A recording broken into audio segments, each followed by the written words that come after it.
This week, our guest is Neil Postman, chairman of the Department of Communications Arts at New York University. He joins us to discuss his book, Technopoly, The Surrender of Culture to Technology.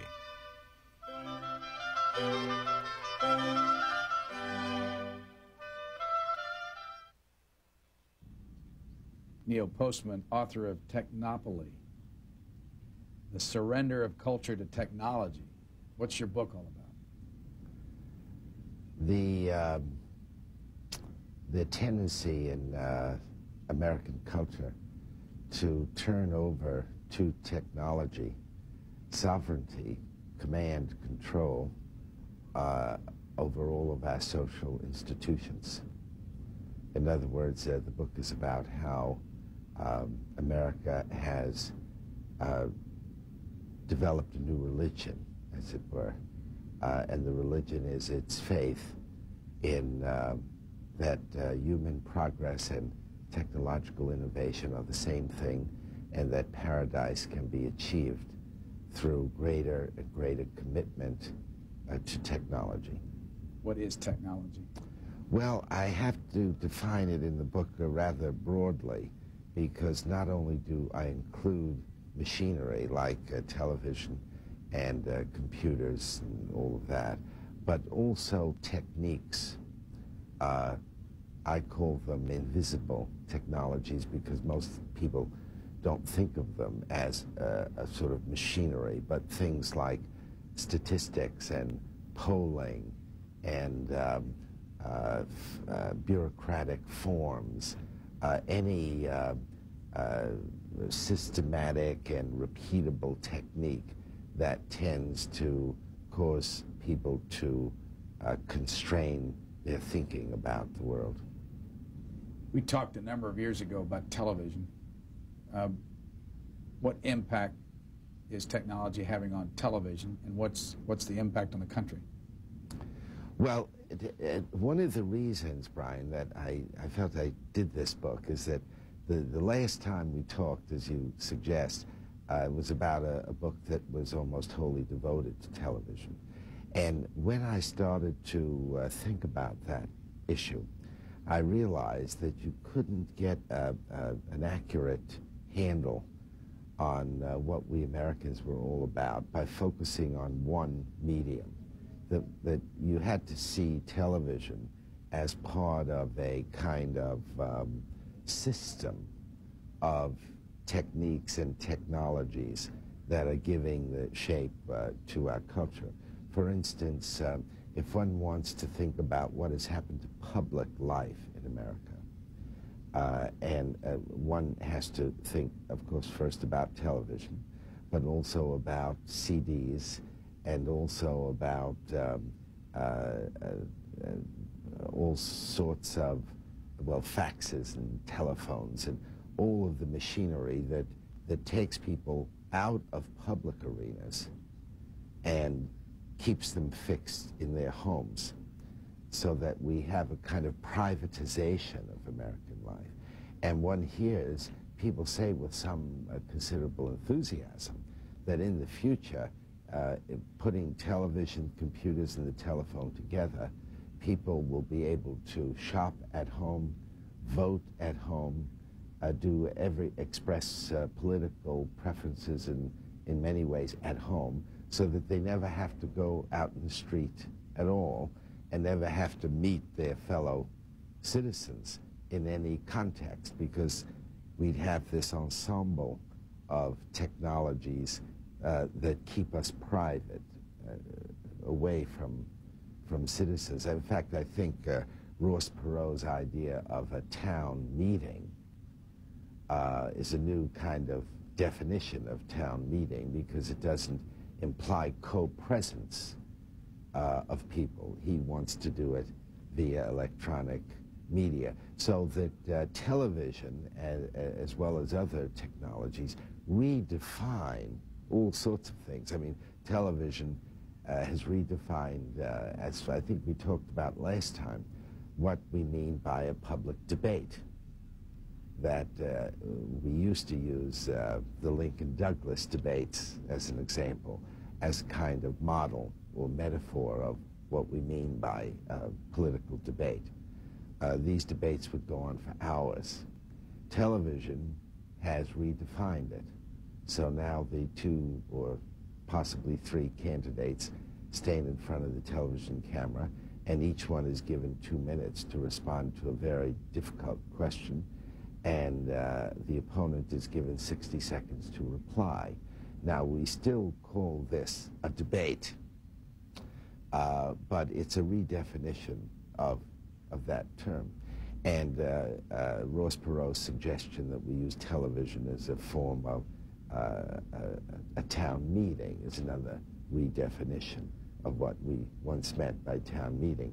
So that one of the most interesting things about technology is that it redefines our language. It gives us different meanings of older words, and very often we're not quite as aware as we should be of how that process is working. Good or bad? Well, in this book, I mostly emphasize the bad part. I've done that in most of my books. But I admit, and happily, at the beginning of the book, that anyone who looks at technology as an either-or development, that is either all good or all bad, is making a mistake. That all technological change is what I call a Faustian bargain. It gives you something, but it also taketh away something. Now, in America, and this is one of the reasons I thought I should write this book, we tend to be extremely enthusiastic about technology, about what it's going to bring us, so that almost any American, in considering anything from lasers to computers to television, can tell you for a half hour or more what this new technology will do for us. But there are very few people who have ever considered what a new technology will undo. So I wrote my book from the point of view of what it will undo, how it will change and has changed for the worse some of our social institutions and psychic habits. But this doesn't mean that I'm unaware of the positive possibilities of some of the new technologies. Religion. You talk a lot about religion. What does the new technology do to religion? Well, I fear that our faith in technology has weakened a more traditional sense of spirituality. That technology implies a kind of rational, or I should say an emphasis on the rational, because technologies work. That's the wonderful thing about them. Airplanes do fly, and penicillin, I think, tends to make people better. And television does show you someone in some far-off place. So technology works in an unambiguous way, in the way that prayer, for instance, or even faith in God, doesn't always work. And I don't think all this began yesterday.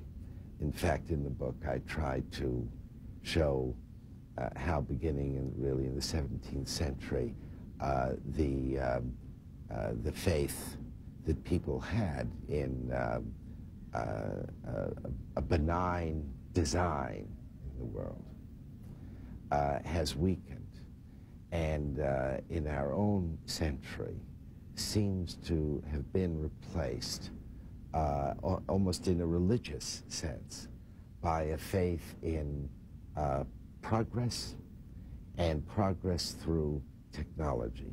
We will reach heaven if we can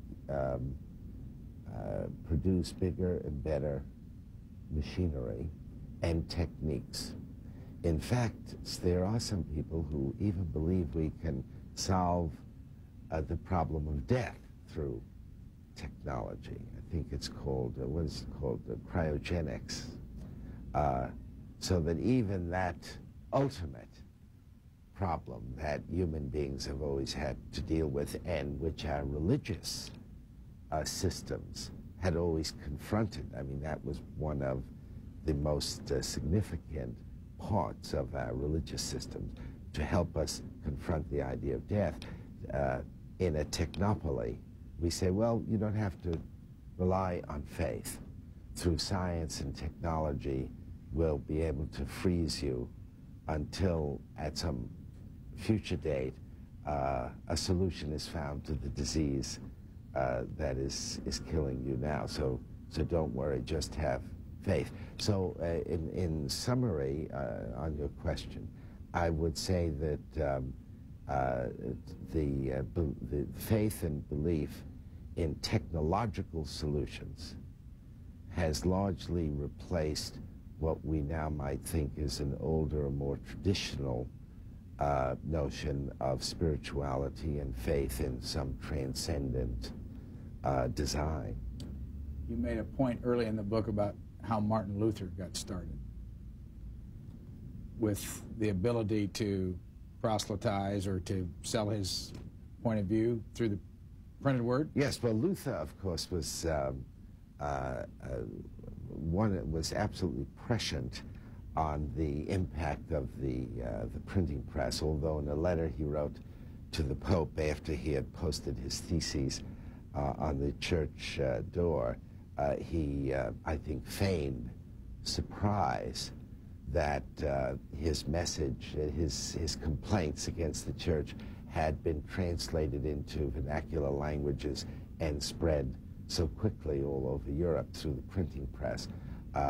He thought as he said in his letter, he had written these objections in academic language, and he didn't think ordinary people would have access to it. But he did know the power of the printing press. He understood it better than almost anyone of his time, and was not reluctant to credit the printing press with the advancement of his ideas and of the Reformation. So I like to write about Luther just from that point of view, because he understood, say, better than people like Copernicus and later, of course, Galileo, what the printing press would mean. Although Galileo was, I shouldn't underestimate him, because he was also one who made use of the printing press. He had one available to him for propaganda purposes, in particular spreading the idea that he had invented the telescope, which in fact he had not done. But the reason I brought up these matters in the book about Luther and some of the others was to show how new technologies transform everything about the culture. I mean, there's a tendency of people to think that new technology is additive, and I think new technologies are ecological, and what I mean is that if you put the printing press into Europe in the mid-15th century, you don't have, 50 years later, Europe plus the printing press. You have a new Europe, because everything gets changed. The political system, the religious system, and so on. If you put television into America in 1946, by 1960, you don't have America just plus television, but a new kind of America, so that our social relations are altered, and our attitudes toward childhood are altered, and our political system is altered, and we get new meanings of old words and so on. So that's not something that's new in culture. That's why I discussed Luther in the book, that this happens whenever you get new technologies. But the difference now is that when Luther lived, the printing press was changing Europe. He understood that. But then Western culture had about 300 years to adapt itself to the printing press. So we developed new forms of economic life, new political ideas, new notions about education, all organized around the printing press. But in our own time, our situation is much more difficult to cope with because almost daily, it seems, new technologies come on the scene, and our social institutions don't have time to assimilate them and reorganize themselves to accommodate the demands of the technology. As soon as you start to do that, some new technology comes to make that one obsolete. So everyone is in quite a state of confusion. But the reason I call America the first technopoly is that more than any other culture that I can think of, we have committed ourselves to technology. Our destiny now is tied up with technology. By the way, the Germans and the Japanese and even the Koreans would dearly love to become technopolies and are moving very rapidly in the direction of American culture. We are taping this during the Democratic Convention. We're surrounded by technology. But just as important, we're very close to where you live. Where do you work and what do you do every day? Well, I'm a professor at New York University and chair of a department called the Department of Culture and Communication. And one of the things I do every day is receive faxes and send them. And just as a little side note, Brian, at the moment, I notice that most people who send faxes still think of them as telegrams. They don't. So some people realize that you can write a whole long letter in a fax, but one does get faxes that say, "See you Thursday, stop. Hope you'll be there," and so on. Faxes, I think, may help to restore the skill of letter writing in the years ahead. But mostly what we do in our academic way is to try to study these processes that we've been talking about, to try to raise the questions of what's to become of us if we lose a sense of a spirituality, if we devote all of our resources and our psychic energies to making bigger and better machinery and designing better techniques. Will we become less human in some sort of traditional way of defining that? I notice that, of course, people will be seeing this after the Democratic Convention, but many people are surprised that candidate Clinton chose Albert Gore as a vice president. And people said, well, what about regional politics? Because their states they're from the same region, and I think their states are contiguous. Well, what does regional politics mean in the age of television? Does it make any sense to talk about the idea of making sure you have someone from the north or from the far west if you're from the south and the east? I mean, I think that's just one of these ideas that has no relevance in an age of television. Who owns New York University? Well, New York University is the largest private university in America. It has about 42,000 students, I think, and about 4,000 faculty. It began in 1831, so it's one of our older institutions. And until recently, I'd say about 20 years ago, it largely served the New York City community. And I'd say 80% of the accountants and lawyers and doctors and dentists in New York, at least of my generation, had some connection with NYU. Within the past 25 years, I'd say, it's become a great international university, a great research institution. And so it's not really owned by anyone, although it's, as I speak, the chairman of our board of directors is Mr. Lawrence Tisch, who also has the controlling stock of CBS. So, I mean, one might wish to say, if one were in a nasty mood, that CBS owns NYU, but it's not really that way. And NYU is doing very nicely. I mean, compared to some of the other big Eastern and private universities like Columbia and Yale, about whom your audience perhaps has heard, are plagued with financial difficulties. How big is your department? We have 24 full-time professors, and I'd say 700 or 800 students. New York University, I should add, has many departments of communication, including its famous Tisch School of the Arts, which produces all the young and now famous movie directors. We have discovered that the field of communication is a fast-growing one and will continue to do it, to grow.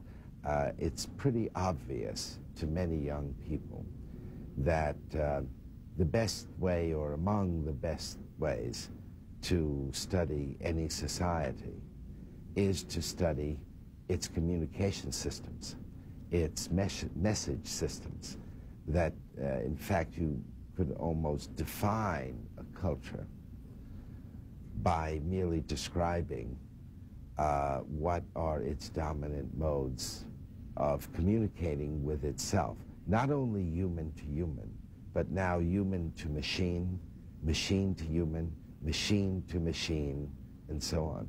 So there's a tremendous interest in studying this subject from an historical point of view, as well as ethical and philosophical and so on. How long have you been at New York University? I've been there 32 years. Where'd you grow up? I grew up in Brooklyn, New York, and just to the record, was a devoted Brooklyn Dodger fan, which probably explains some of my prejudices against Los Angeles, which are really quite irrational. But if you want to understand my background, I'll tell you about, I think it was Pete Hamill, the New York City columnist, who once was asked who were the three most evil people in this century, and he said Adolf Hitler, Joseph Stalin, and Walter O'Malley. Your audience may not know but who O'Malley was, but he was the owner of the Dodgers who moved them to Los Angeles. But I grew up in Brooklyn and went to school here. Where? You mean college? Yeah. Well, I started at CCNY many years ago, which is City College, but then went on to the State University of New York in the western part of the state in Fredonia, and which is a notorious place because in one of the Marx Brothers movies, there's a place called Fredonia. But then I went on for my graduate work to Columbia. And your degree's in what? Well, I started out as an English teacher, And my graduate work was largely in linguistics. And my first job was at San Francisco State College as teaching linguistics. 13 books, or is this the 14th? Well, actually, it's 20 if you count the textbooks, but we'll settle for reading the liner notes. It says 13 books. Which one of those 13, at least the consumer books, which one sold the most? A book that I wrote with an old friend named Charles Weingartner called Teaching as a Subversive Activity. That was a book published in 1969. It was about education, and it came during those very hectic and exciting school reform days, where many people were writing books about that subject, and I think it sold about 500,000 copies. And so my name first became familiar with readers in the field of education through that book. But obviously, in more recent years, the book Amusing Ourselves to Death, which I think has probably sold about 200,000 copies now, and unlike the other book, has been extremely well-selling in Europe, especially in Scandinavia and Germany. And very often I'm asked when I'm in Europe if I can explain why a book like Amusing Ourselves to Death and another one called The Disappearance of Childhood are popular in Europe. And so I've given it some thought, and the best I can come up with is something like this, that the Europeans, I'm speaking now of Western Europe, are about 10 years behind us in its relationship to technology. The Germans and the Swedes and the Danes and the Belgians, they look across the Atlantic and they see some of the harmful effects of technology as happened here in America. And so they're more wary about technological change than Americans are. Americans have always had a sort of lust for the new. That's a quote from de Tocqueville, because he knew that about us in the mid-19th century. We've had a lust for the new, so we accepted technology more readily than other people. And we have had to suffer some of the consequences of that. So the Europeans look at this, and they ask themselves this question, which is a good question. Is it possible for us to maximize the benefits of new technologies while minimizing some of the negative consequences?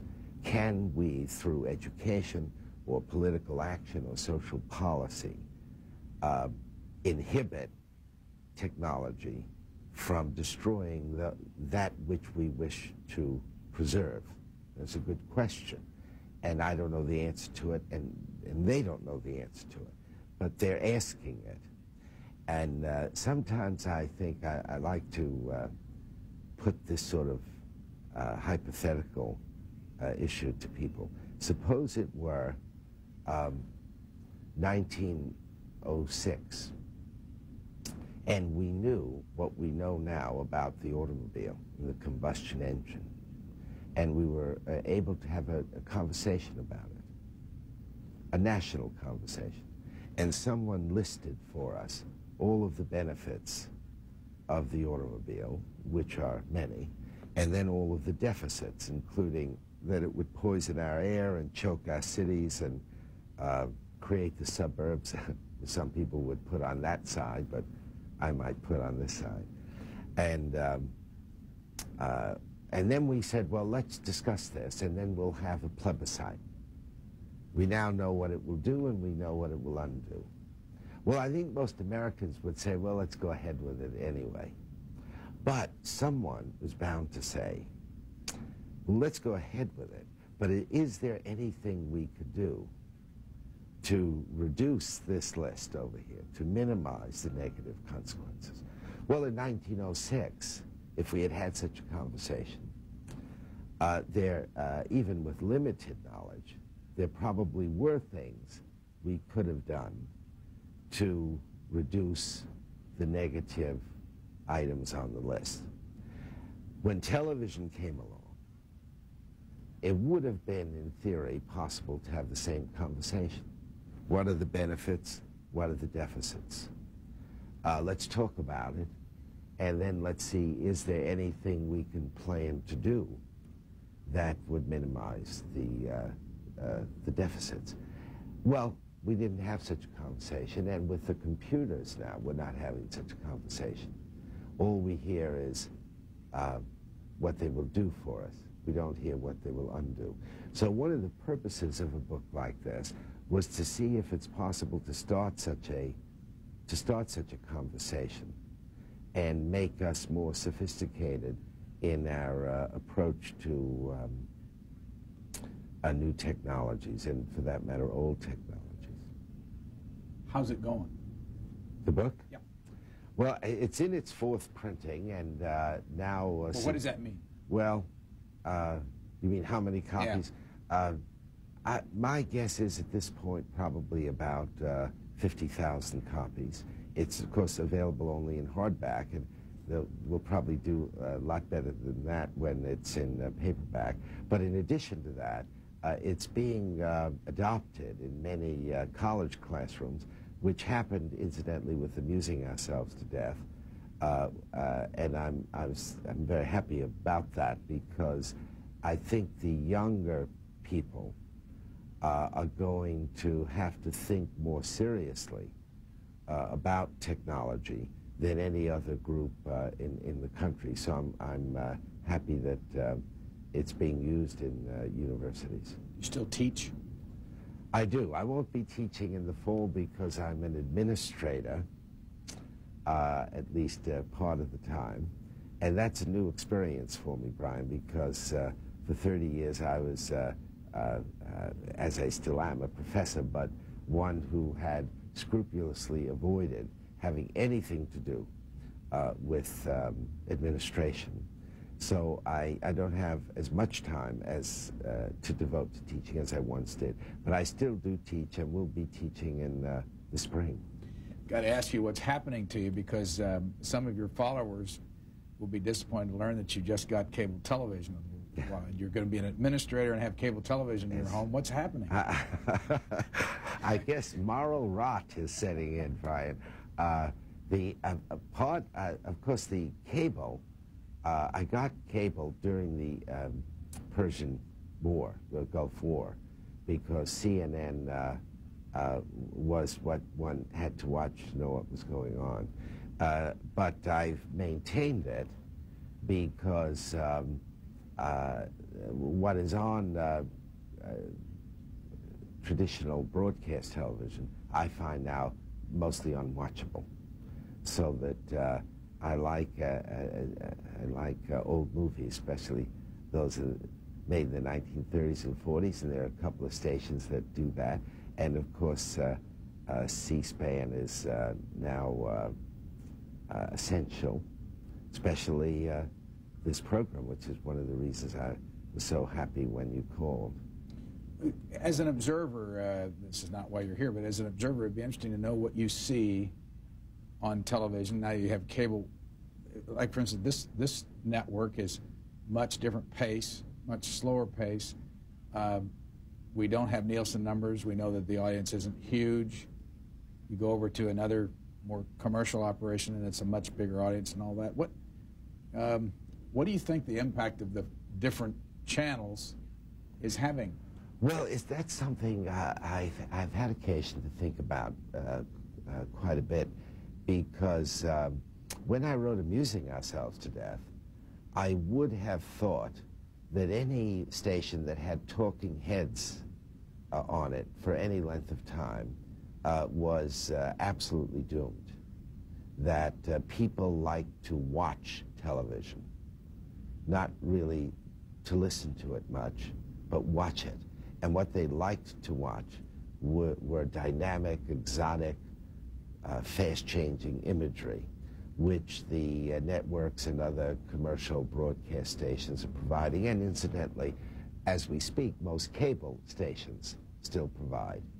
But I have had to modify that idea somewhat because I have noticed that there are stations, C-SPAN, for example, but that's not the only one, that is where they're quieter, the pace is slower, you don't have a new visual image to process every 3.5 seconds, and people watch and apparently listen, and then go back and watch again. So I'm very encouraged by that. It may be that that there are limits to how much the human psyche can take of this fast-moving imagery that has been a characteristic of American television for many years. And the Nielsen people tell us that television is on about close to 8 hours a day in the average American household.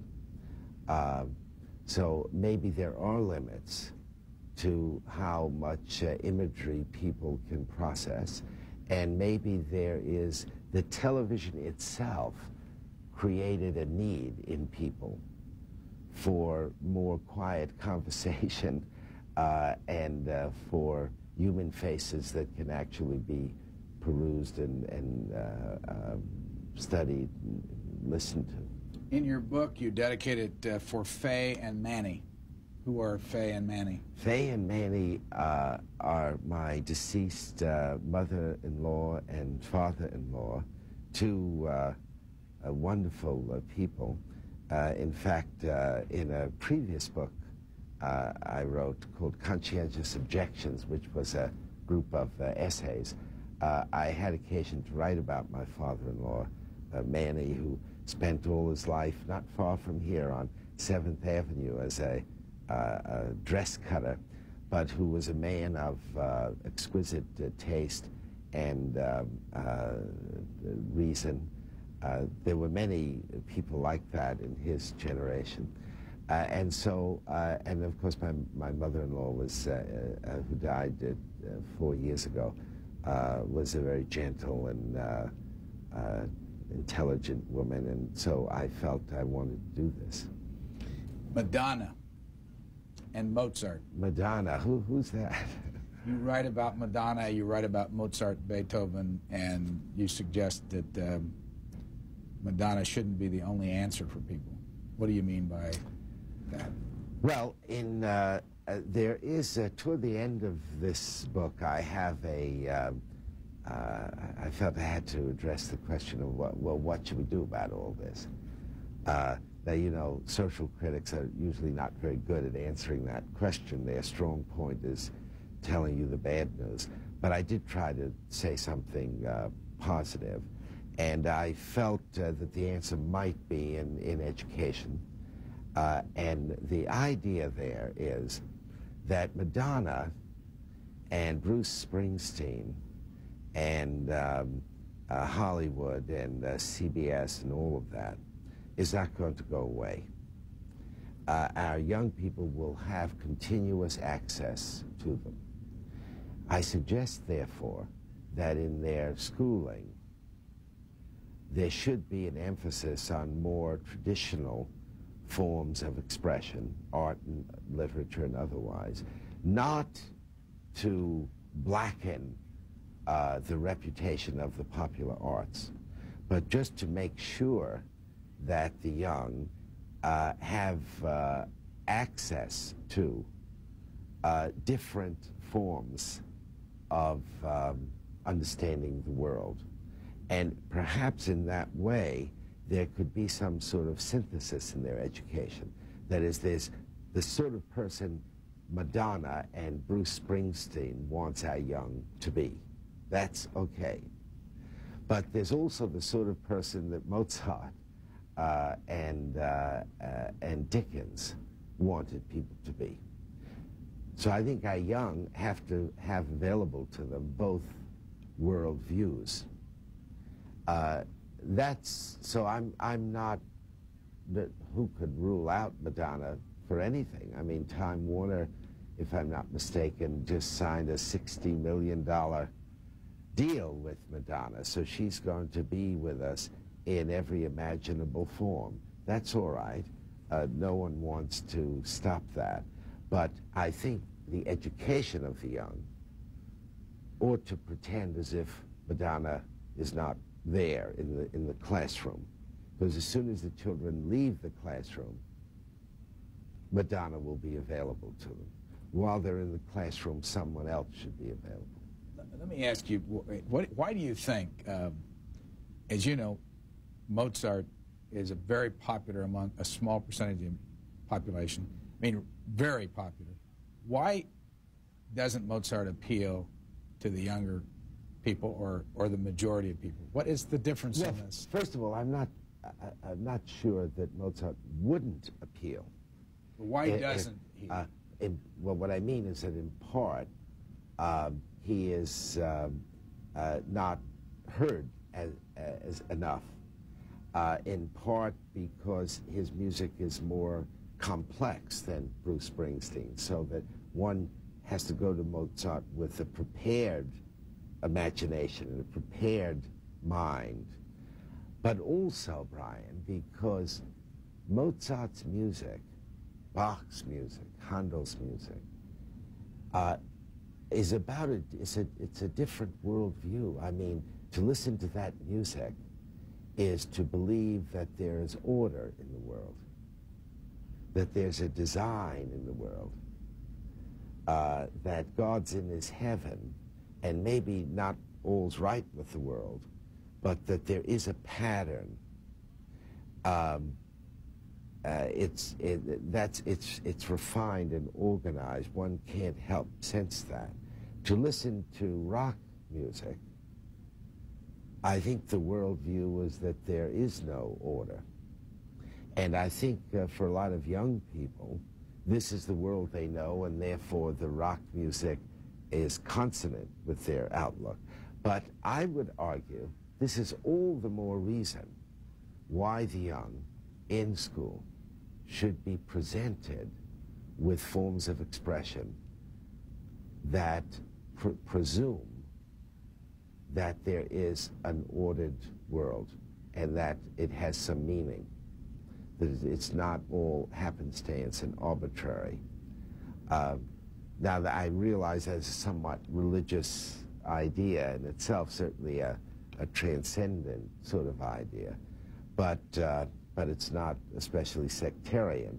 People did believe in the medieval world and even into Mozart's time and in the early days of our own republic, that there was order in the universe and that everything was not just a matter of this and then this and then this and then this, and there was no way to anticipate anything. When you're teaching, your favorite subject, what is it? Well, these days it's the history of technology, but not just the description of the machinery, but the social effects of new technology. And in the book, I make these distinction among three kinds of cultures: tool-using technocracies and technopolies. And I want students to know and get much satisfaction out of their reading about it and talking about it, that not all people believed technology über alles, that there were people and still are people in the world who have organized their minds and their social values on some other set of beliefs than the redeeming quality of technology. What's a tool-using society today? You said there were very few of them. Well, I think what most people would call third world countries would be roughly what we might mean by a tool-using culture. That is, people whose symbolic world, their politics, their religion, their education, are not commanded and dominated by technology. They have tools, they invent tools, but they always invent their tools to solve problems in the physical world. But they do not let the tools control their social and symbolic lives. Has a study ever been done, take the technopoly that we live in and take a tool-using society that still exists there, has a study ever been done about who's really up here in the head happier? Well, I don't know. What do you think? It's a good question. An anthropologist, Marvin Harris, wrote a book some years ago in which he was talking about how much time men had to spend getting food in a hunter-gatherer society, and figured it out somehow that the average Joe loincloth was probably spending about 2 hours a day basically making a living, and then compared it to someone today who has to spend 10 and 12 hours a day making a living, if he can get a job at all. I don't think a study would help us, Brian, because it's a question of values. Now, I do say in the book, because in spite of what some reviewers have said, I'm not a romantic completely, that machinery was the best hope for most of the people who lived in the world. Before the 18th century, most people were peasants, and life was hard, nasty, brutish, short, as the saying goes. So there's no doubt that machinery, especially in the age that I call a technocracy, made life better according to values that I think most of us would accept. People lived longer through, they lived cleaner, they had more time for recreation and so on. Can I ask you about technocracy? What would be, you have the tool using, and then we're a technopoly. What's a technocracy? Technocracy is a culture in which you have serious technology competing with a more traditional social and symbolic world. Japan? Well, yes, right. America was a good example of this in the 19th century. The two worldviews, the technological and what you might call the humanistic, although that loads the case, but the traditional view of religion and education and politics and so on. Those two worlds rub against each other, but technology is not yet strong enough to make the traditional world irrelevant or invisible. We go over into technopoly when the technological world overwhelms the traditional world.